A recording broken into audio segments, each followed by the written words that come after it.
ఈ 5 మార్నింగ్ హ్యాబిట్స్ని మీరు ఒక 30 డేస్ ఫాలో అయితే మీ లైఫ్లో సెల్ఫ్ కంట్రోల్ అండ్ డిసిప్లిన్ రెండు వస్తాయి. Number 1, no screen. మార్నింగ్ లేచిన తర్వాత ఒక గంట సేపు మొబైల్, టీవీ, ల్యాప్టాప్ ఇలాగా ఏది ముట్టుకోకండి. నెంబర్ 2, లేచిన తర్వాత ఒక 2 గ్లాసెస్ వాటర్ తాగండి. ఎందుకంటే పడుకుని లేచిన తర్వాత మీ బాడీ డీహైడ్రేట్ అవుతుంది. సో కంపల్సరీగా వాటర్ తాగండి. నెంబర్ 3, మార్నింగ్ ఒక 10 to 15 మినిట్స్ సన్లైట్లో ఉంటే మీ బాడీకి విటమిన్ డి దొరుకుతుంది అండ్ మీ స్లీప్ క్వాలిటీ కూడా ఇంప్రూవ్ అవుతుంది. Number 4, move your body.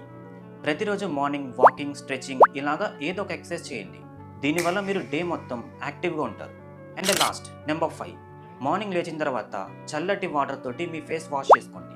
దీనివల్ల మీ నర్వస్ సిస్టమ్ యాక్టివేట్ అయ్యి మీ బ్రెయిన్ అలర్ట్ అవుతుంది అండ్ మీ లేజినెస్ కూడా తగ్గిపోతుంది. సో మీరు 30 డేస్ ఛాలెంజ్కి రెడీనా? అయితే ఫైర్ ఎమోజీని కామెంట్ చేయండి. ఈ వీడియోని మీ ఫ్రెండ్స్కి షేర్ చేసి వాళ్ళకు కూడా ఛాలెంజ్ని ఇవ్వండి.